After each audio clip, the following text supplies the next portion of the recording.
अस्सलाम वालेकुम, welcome to the यूनानी ऑफिशियल। सबसे पहले मैं बता दूं कि आपको लिखने की ज़रूरत नहीं है। इसका पीडीएफ मैं इस वीडियो में पढ़ाऊंगी, सेम वही पीडीएफ आपको टेलीग्राम चैनल पे मेरे मिल जाएगा। मैंने वहाँ पे इसे ऑलरेडी डाल दिया है, जिसका लिंक आपको इस वीडियो के डिस्क्रिप्शन में या फिर कमेंट बॉक्स में मिल जाएगा। तो आप यहाँ पे सिर्फ समझने की कोशिश करें। तो चलो, आज का हमारा टॉपिक है मनात, जिसको क़ुव्वत मुदाफ़ियत के नाम से भी जाना जाता है। ये बात याद रखना, कई बार मनात ना दे करके क़ुव्वत मुदाफ़ियत के नाम से सवालात पूछे गए हैं यूनिवर्सिटी एग्ज़ाम में। इंग्लिश में इसको इम्यूनिटी से आप कंपेयर कर सकते हैं। मनात को आप इम्यूनिटी कह सकते हैं। तो हमारा जो चैप्टर था अरकान, हमने वो ख़त्म किया था, लेकिन उससे पहले जो उमूर तबैया था उसमें एक छोटा सा टॉपिक था। उमूर तबैया से पहले एक छोटा सा टॉपिक था तबीयत का।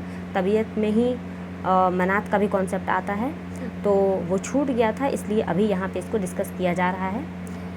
तो मनात होता क्या है? मनात इम्यूनिटी को कहते हैं। मतलब कि हमारे बॉडी के अंदर बाहर के टॉक्सिक चीज़ें या फिर पैथोलॉजिकल ऑर्गेनिज्म से लड़ने की जो कैपेसिटी होती है हमारे बॉडी की, उसको हम लोग मनात कहते हैं, इम्यूनिटी कहते हैं। कि पैथोलॉजिकल ऑर्गेनिज्म हो चाहे टॉक्सिन हो, इनसे मुकाबला करने का हमारे बॉडी के अंदर एक क़ुव्वत पाया जाता है, जिसको मनात कहा जाता है। ठीक है, इम्यूनिटी एक तरह का पावर होता है हमारे जिस्म का, हमारे बॉडी का, जिससे हमारा बॉडी बाहर के हार्मफुल चीज़ों से लड़ के हमें प्रोटेक्ट करता है। इसके दो टाइप होते हैं। अगर हम मनात के अक़साम की बात करें तो ये दो तरह की होती है।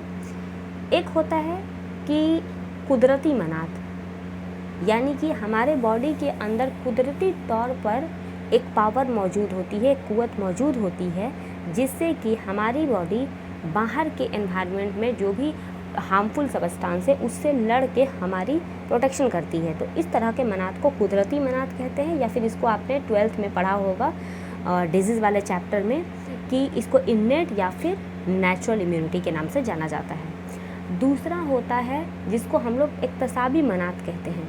आपको यहाँ पे जो टर्मिनोलॉजी है कुलियात का या उर्दू वाला, आपको वो याद रखना है। इस वीडियो का मेन मकसद यही है कि आपको टर्मिनोलॉजी याद रहे, समझ में आए और उसका मतलब आपको अच्छे से समझ में आए। इक्तसाबी मनात बोलते हैं एक्वायर्ड इम्यूनिटी को, यानी कि वैसे पावर जो हमारी बॉडी हमारे पैदा होने के बाद अपनी ज़िंदगी में बाहर की चीज़ों से लड़ने के लिए डेवलप करती है, तो उसको बोलते हैं एक्वायर्ड इम्यूनिटी या फिर इक्तसाबी मनात। ठीक है, दोनों के हवाले से एक एक लाइन याद रखिएगा। कि कुदरती मनात है तो जाहिर सी बात है ये बॉडी के अंदर शुरू से है, मतलब कि पैदाइश से पहले ये चीज़ें हैं, तो कुदरती तौर पे ये पाई जाएगी। दूसरा कि इसके होने के लिए बॉडी के अंदर जरासीम बोलते हैं माइक्रो ऑर्गेनिज्म को। ठीक है, तो जरासीम का बॉडी में दाखिल होना ज़रूरी नहीं होता है। दो बातें याद रखना कुदरती मनात में, इसका डेफिनेशन में हो जाएगा कि ये कुदरती तौर पे होता है और इसके होने के लिए जरासीम का बॉडी में दाखिल होना कोई ज़रूरी नहीं है। दूसरा चीज़, जो इक्तसाबी मनात होता है उसमें जरासीम का बॉडी में दाखिल होना ज़रूरी है। जैसे पोलियो वगैरह का जो टीका होता है या डिप्थीरिया का टीका होता है, तो उसको पहले ही बॉडी में आपने थोड़ा सा बैक्टीरिया या वायरस, पोलियो हुआ, डिप्थीरिया या फिर इस सारी चीज़ों का बैक्टीरिया वायरस आपने ऑलरेडी बॉडी में पहले डालना होता है, ताकि उस बैक्टीरिया के अगेंस्ट आपका बॉडी इम्यूनिटी खुद को तैयार कर सके, एंटीबॉडी बना सके। तो वही बात यहाँ पे लिखा हुआ है कि जरासीम का बॉडी में दाखिल होना ज़रूरी होता है और एक में नहीं होता है। अब इसके बाद दोनों में आपको एक चीज़ें याद रखनी है कि ये तो डेफिनेशन हो गया, दोनों का मोड क्या होता है। तो देखो, कुदरती मनात जो होती है उसका मोड ऑफ एक्शन कुछ इस तरह से होता है कि फैगोसाइटोसिस के थ्रू भी बॉडी खुद को प्रोटेक्ट करती है, सोडियम क्लोराइड हाइड्रोक्लोरिक एसिड जो हमारे पेट के अंदर, मैदे के अंदर प्रेजेंट होता है, वो भी हम लोग जब खाना खाते हैं तो खाना के साथ हम लोग ना जाने कितने बैक्टीरियाज को खा जाते हैं, माइक्रो ऑर्गेनिज्म को खाते हैं, लेकिन हम लोग बीमार नहीं पड़ते हैं। रीज़न ये है कि पेट के अंदर, स्टमक के अंदर HCl प्रेजेंट होता है और वो HCl हमारे खाने के ज़रिए जो भी माइक्रो ऑर्गेनिज्म बॉडी के अंदर जाते हैं उन सब को मार देता है, जिसकी वजह से हमारी हिफाजत होती है। तीसरा है स्किन। हमारे स्किन के ऊपर बहुत सारे ऐसे तो बहुत सारी चीज़ें प्रेजेंट हैं, लेकिन स्किन भी एक मेजर रोल प्ले करता है हमारे प्रोटेक्शन के लिए, क्योंकि हमारे जिस्म, स्किन के ऊपर तो बहुत सारे माइक्रो ऑर्गेनिज्म हैं, लेकिन फिर भी हम लोग बीमार नहीं पड़ते हैं। इसका मतलब कि स्किन हमें प्रोटेक्ट कर रहा है। इसके बाद नेचुरल किलर सेल NKC, ये भी नेचुरल इम्यूनिटी का एक बहुत ज़्यादा इम्पॉर्टेंट मोड ये भी प्ले करता है। इसके अलावा बेसिक पॉलीपेप्टाइड हो गया या फिर कॉम्प्लीमेंट हो गया, आपको ये सारे मोड्स याद होने चाहिए, ऑब्जेक्टिव में पूछा गया है। मेरे नोट्स में आपको सिर्फ वही चीज़ें मिलेंगी जो या तो प्रीवियस ईयर में पूछे गए हैं या फिर पूछने के हाई चांसेस हैं, क्योंकि बेवजह की चीज़ें पढ़ना ना तो उतना वक्त आपके पास है ना मेरे पास है कि इधर उधर की चीज़ें पढ़ें। इसीलिए जो क्वेश्चन आ चुके हैं और जिनके आने के चांसेस हैं, आप वहीं पर ध्यान दीजिए और मेरा भी फोकस वही रहता है। तो चलिए अब बात करते हैं टाइप्स ऑफ एक्वायर्ड इम्यूनिटी की। एक्वायर्ड इम्यूनिटी में बेसिकली 2 तरह की होती हैं, आपको ये नाम याद रखना होगा। पहला होता है मनाते फ़ाइला, दूसरा होता है मनाते मुन फ़ाइला। मनाते फ़ाइला को एक्टिव इम्यूनिटी बोलते हैं और मनाते मुन फ़ाइला को पैसिव इम्यूनिटी के नाम से जाना जाता है। तो अब देखते हैं दोनों के बारे में एक एक लाइन, इनका डेफिनेशन क्या होता है, इनके टाइप्स कितने होते हैं, इनके मोड्स क्या होते हैं। तो सबसे पहले देखते हैं मनाते फ़ाइला क्या होता है। ये वेरी शॉर्ट नोट्स है, इससे शॉर्ट नोट्स आप मनात के ऊपर तैयार नहीं कर सकते हैं फुल इन्फॉर्मेशन के साथ, इसीलिए मैंने कोशिश की है कि फुल नोट्स शॉर्ट से शॉर्ट में आपको तैयार करके दिया जाए। तो यहाँ पे देखो, मनाते फ़ाइला होता है एक्टिव इम्यूनिटी। एक्टिव इम्यूनिटी कब होता है? तो ये किसी तादिया या स्पेसिफिक वैक्सीनेशन के नतीजे में होता है, यानी कि तादिया बोलते हैं इन्फेक्शन को, या तो बॉडी के अंदर कोई इन्फेक्शन हो गया या फिर देखो समझने की कोशिश करो। एक्टिव इम्यूनिटी, आपने इम्यूनिटी तो देना है, बॉडी को तैयार तो करना है, लेकिन एक्टिव तौर पे तैयार करना है, ठीक है।